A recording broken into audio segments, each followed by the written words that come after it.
I will fire an invite off to Bobby, and seems pretty straightforward to me. But let's take a look at it.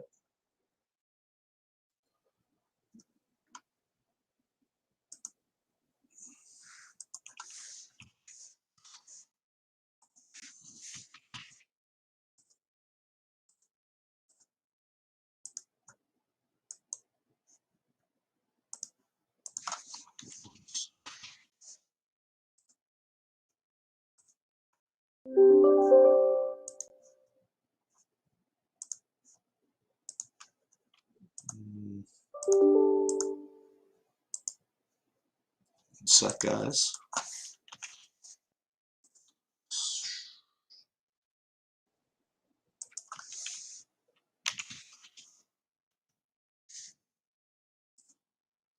All right. Just waiting on Bobby, then we could make Hendrick House. This looks pretty easy. Now I'm trying to think of who Lee Hodges is. I just see your text. Is he a golfer? He's in first. Oh, all right. He's in first in 6,200 and at 0.4% ownership. All right. Like that. I didn't play enough of them. Okay. And I don't know how I'm going to get it 6 of 6 through in any lineups today. I don't think it's possible. I just have too many red flags on my card. How are you doing? I don't even look yet. Well, this is I saw Gary Woodland. I thought Gary Woodland was like +4, and I just stopped watching. Yeah, there's too many just nasty ones out. I even have the Cantlay, Rahm, and Hodges in one lineup, but it's just not going to get there. I mean, there's literally like 2 of the other guys are not going to make the cut at least. So what's going to be the cut? It's really I've never seen them so not clear on it. I think it's going to be somewhere between 5 and 9. Oh, okay. I know it's a huge range, but like -7 is 23%, -8 is 24%. That leaves a lot. So, and I'm looking at it now. I could still see it getting to probably somewhere between 6 and 8 is most likely, I guess. Let me just see something. Okay, so this one, and the monster in the on the FanDuel, so -9 I'm not making, but like I don't know, I'm in 13th in this thing. I don't know, it's something. I mean, you tell me, is this any good? I don't know. So this is like Stars and Scrub City. This has got Cantlay, Scheffler, and Rahm. It's almost impossible for me to see your screen. Oh, but good news! I just ordered a brand new computer and a new monitor and a new setup, so I'm going to have a much easier time with everything, including having the True DFS logo in the background. So yeah, I'll believe it when I see it. I just did. I just bought the computer. No, I believe I actually will see the logo when you tell me the actual logo. It doesn't work with it's not compatible with this computer. I can't do anything. Okay, all right, okay. So it'll happen. It'll happen. So this is a really weird slate. I actually don't have a whole lot to add from earlier, except for that I think the right way to play this slate is to try to play as many guys in the late game as possible. Be willing to leave money on the table. Just pick out your favorites from the first game, because with all those guys questionable for Indiana. Yeah. I mean, what if Brogdon and what's his name sit Levert? Like, you know what I mean? Like Duarte, who's already nearly like a great play for me anyway. But Lance is then a good play. Lamb is a good play. Obviously, Torrey Craig and Batatse are already fine, depending on what they do with their starting lineup. And it just feels like that's what we should do with so much unknown. Now, you could get burned and they could all play, but even then, you still have a chance. You know what I mean? It's not like there's no other route. I don't know. That just feels like the right strategy to implement today, to try to play. So at least, like, I have 2 big lineups, at least one of them.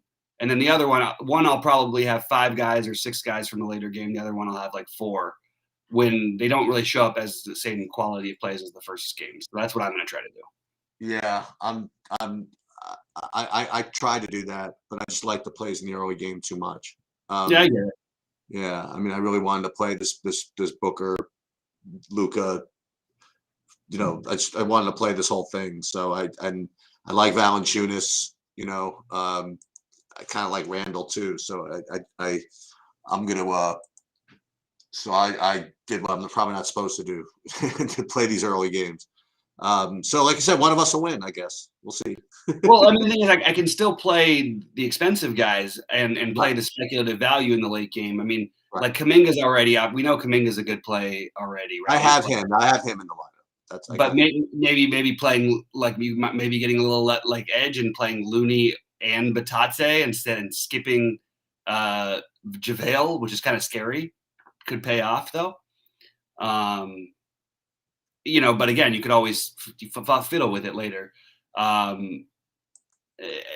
mean, I don't know. I think that the placeholder guys I would use would be LeVert, Craig, Batatse, Duarte, Lamb, and then Kuminga, Looney, and then you figure out who's actually playing.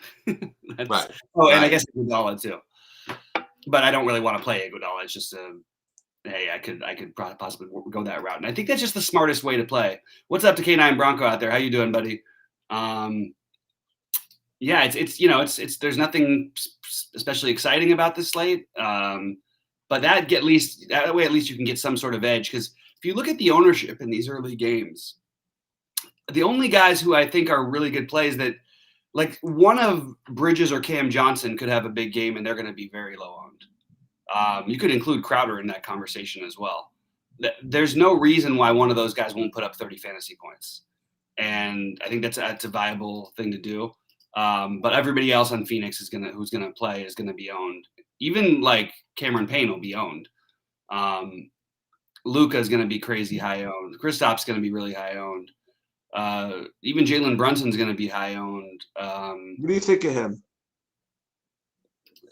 I mean, I don't want to play it at chalk. You know what I mean? Honestly, if this game started at 7, I would be talking about him. But I mean, with everybody back, it's not like, I guess you don't really need the full ceiling tonight. But I don't think it's not my favorite play. It's a terrible matchup, so it's hard to justify for me.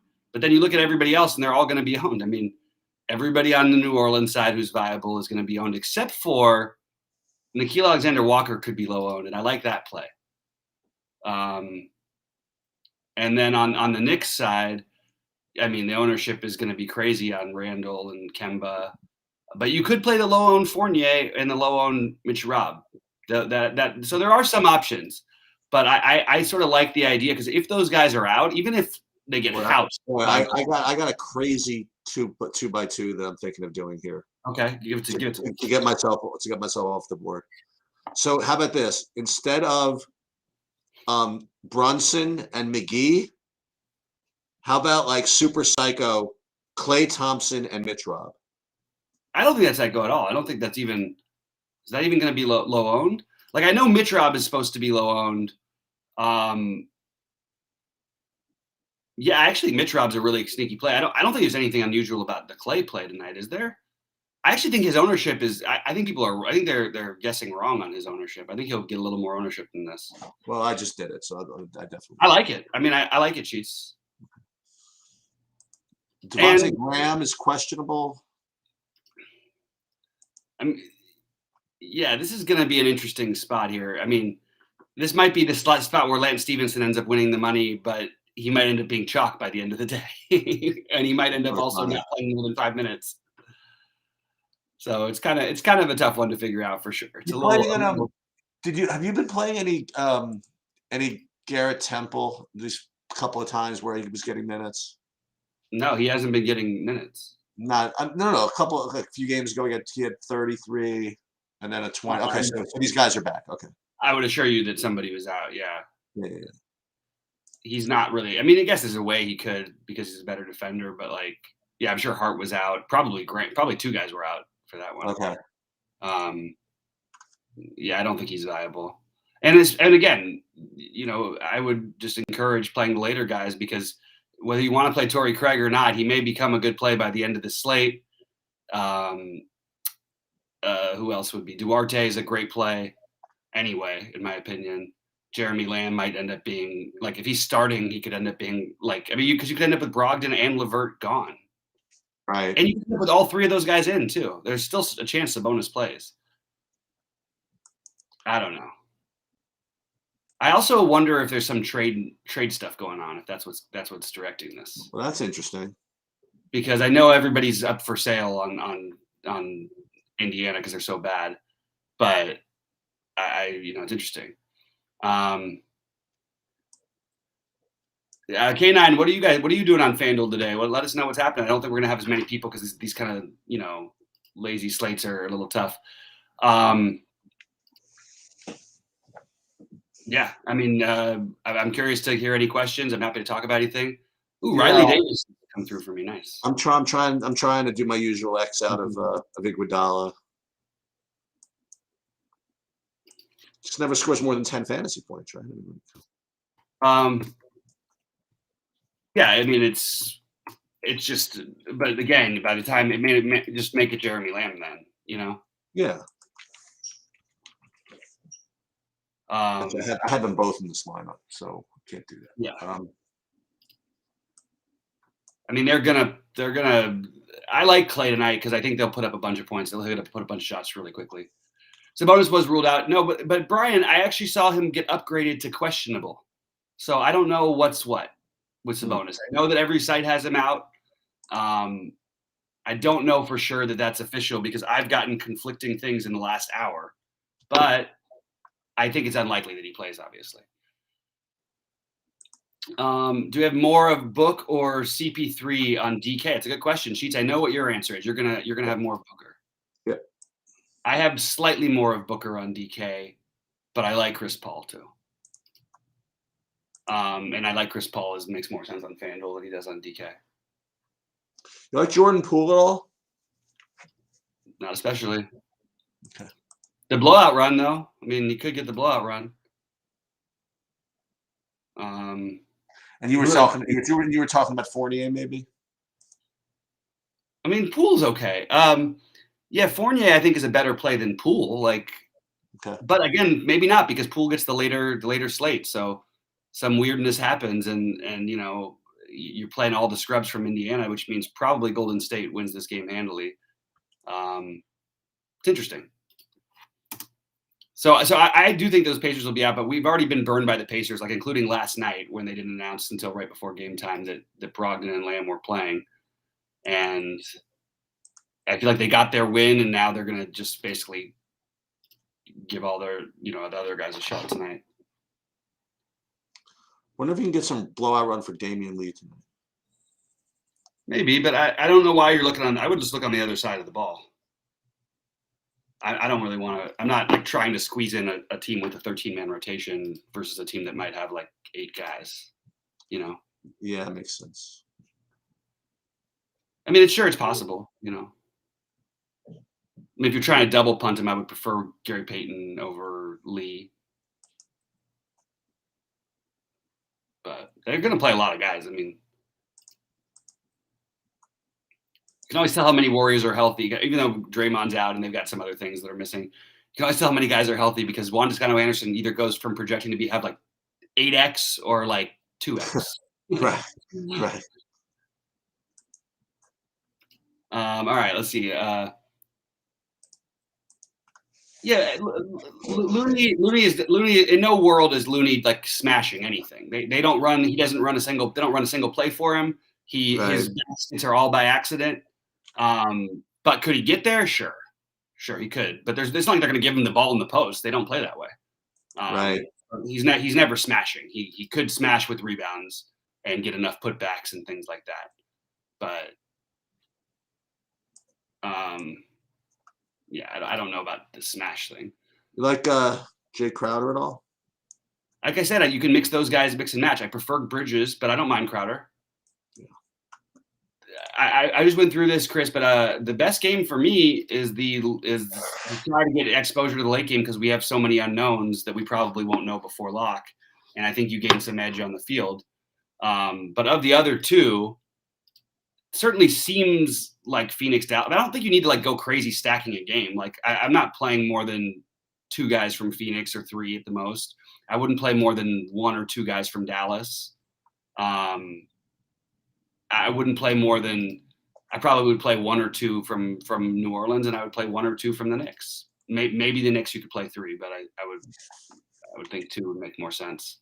So I'm not looking at that particular thing exactly. I think the last game, because we don't have the unknowns, is it's not even stacking. It's just like getting an edge when you don't know what the edge is going to be. Who do you like more? Let's say you had 51, 52, 50, 51 or 5,200, and you could put them in either spot. Would you rather have Mitch Robb or Devontae Graham? It's a good question. Okay. Let's see. We got some news coming in. Devontae Graham is available. So Okay. So maybe that was kismet or something. That you're right at that time. So Devontae Graham is definitely the better median play. Well, let me ask you something. If I'm playing Joe Val in the same lineup, how would playing Joe Val and Mitch Robb together? You mean Joe? Oh, I don't mind that. I mean, look, yeah, you always run the risk of foul trouble, but I don't mind. I mean, look last night. I mean, I mentioned it briefly on our show. Thankfully, a couple people took that to heart, and they played the Embiid Bamba combination. Right. It was worth 130 fantasy points, and it wasn't even that crazy expensive. So I don't mind centers against each other. In general, on a big slate, I usually do avoid it more, but I don't mind it on these kind of slates. Mitch Robb is definitely the lower owned play. Yeah. And I'm going to wait to build because I'm going to see if there's any other news before the other games. And I'm going to, like I said, have most of the late game stuff. How's it going, Denbar? Good to see you, bud. Yeah, it's not the most exciting. It's like, so right now, the current guys I have, I haven't necessarily done myself. I do have 45% Nickeil Alexander-Walker right now. I do think that's a really, really good low owned play with upside. I have a ton of Klay Thompson, a ton of Torrey Craig, a ton of Karis LeVert, just because I'm just playing that late stuff, and I can always switch to Curry or whatever and take the 40 fantasy points or whatever. I had a ton of Randall, a ton of Ingram, Kuminga everywhere, McGee a lot, but I want to try and pivot some of that to Looney, which I've done actually. And I want to pivot some more to Bitadze, or double play those guys even. And Bridges, I have a lot of, who's going to be low owned. Duarte is one of my favorite plays in the slate. I actually think that he's, especially with the question marks.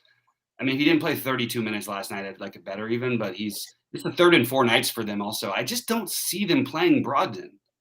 Like, what are they doing? This guy is injured all the time. You bring him back for a game, and then you're going to have him play a second, like a back-to-back right away. It just feels weird. But if he's playing, I think he's interesting. Like any Dorian Finney-Smith on FanDuel? Yeah, I would. I think it's okay. It's not the way I built. I actually ended up with Kleber in my builds on FanDuel. Huh. He's actually going to have ownership too, but I actually don't mind it of him over there. It gives you a little bit of a different build.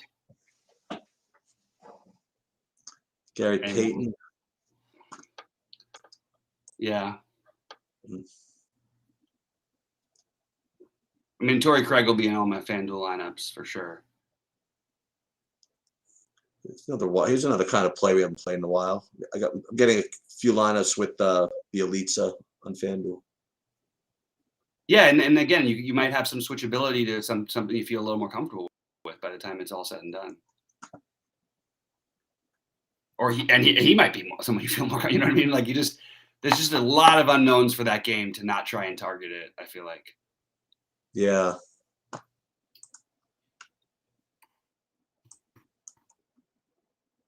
Oh my God, Bitadze is more expensive than McGee on FanDuel.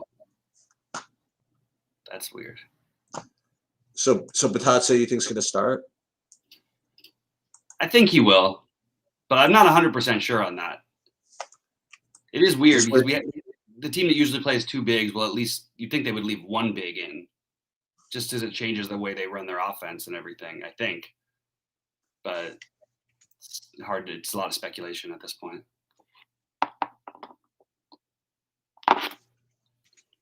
this where Brissett gets more minutes or no? I mean, that we don't know. Like, you know what I mean? Right. This is why I wouldn't advise too much about speculating on. I mean, Brissett's in play anyway, 100%, even if everybody plays. But he's not like a great play. But he would become a great play if you lose LeVert and Brogdon.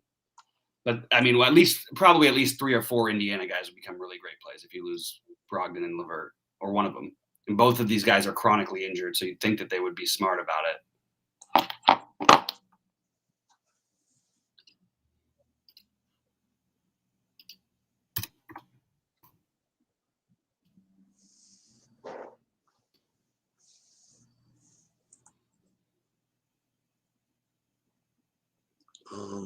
What else? Are there any questions out there? I mean, I was going through them. Where's Kuminga's price on FanDuel? 5,900 for Kuminga. Can we do it? It feels like a lot. feels like a lot indeed. Ugh. Oh boy. Maybe though. Let me look at this cut line here. By the way, if LeVert plays, I think that he's like I think he actually might end up being the second highest scoring player on the slate.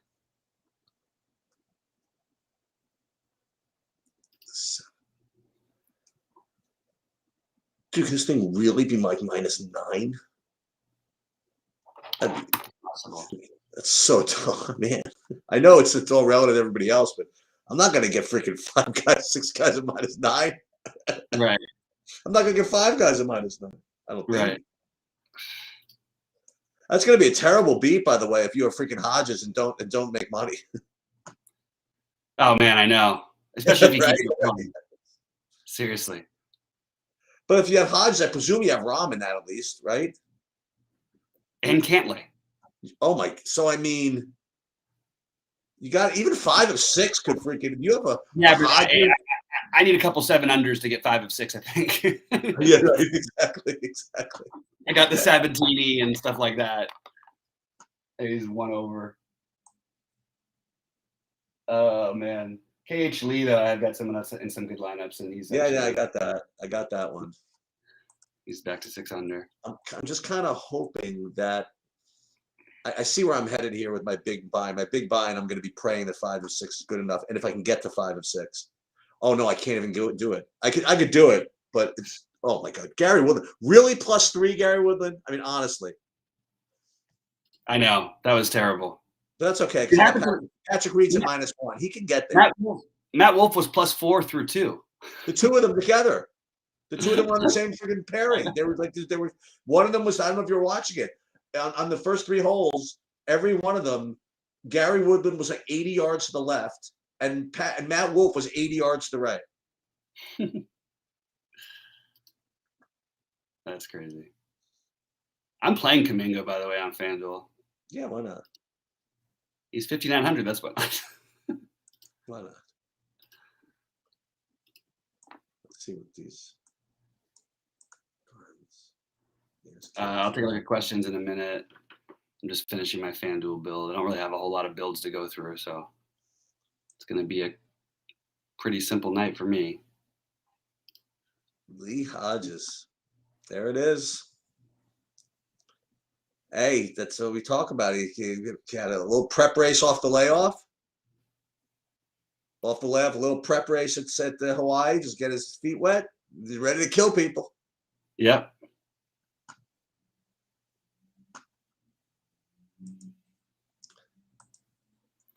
Bridges. Okay.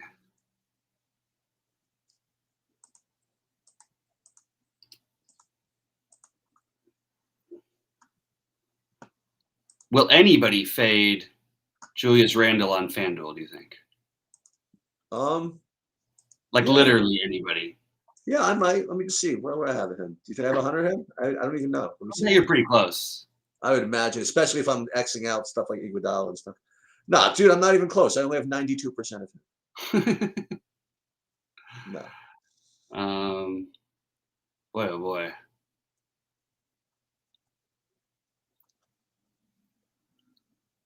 Ugh. Oh, he's not a fun slate. No. I mean, you have any Jackson Hayes littered throughout your lineups at all? Jackson Hayes. I got 20% of him on FanDuel actually, as the other power forward.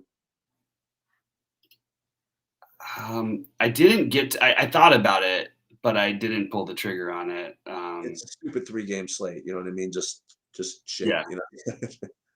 Yeah, I think it's a fine wild card to take. Sure. Yeah. Well, the fact is that we're gonna be screwing around as we get towards the later game. You know. Yeah. Duarte, I think we're gonna be rooting for Duarte regardless. Yeah, I agree with that. Duarte. Yeah, power forward is weird on FanDuel. Curry. 1, 2, 3. Hey, what's up, MJ?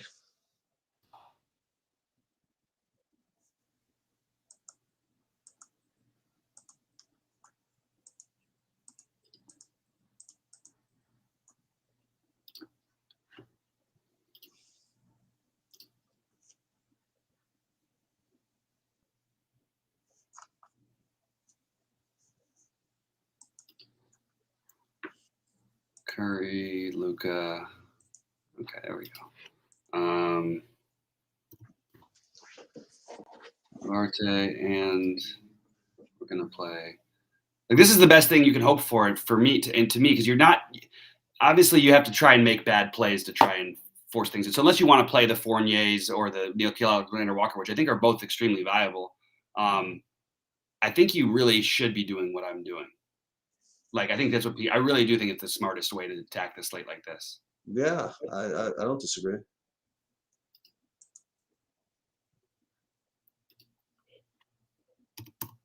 Oh, that was your Svensson. Oh, he faded a little bit. What did he end up at? -3. I think he was on the tougher course though. Oh, right. Okay. At least I got that going. Look at some of these lineups that have these guys. Of course, the Buckley, Young, Bramlett. What the hell? Of course, Buckley, D. Riley was actually 11% owned. Davis Riley. Yeah, I know. He got some, and he was great for me. I ended up playing him. All these guys. And Howard Hayden Buckley was like 15% owned in the 555. He's only -2.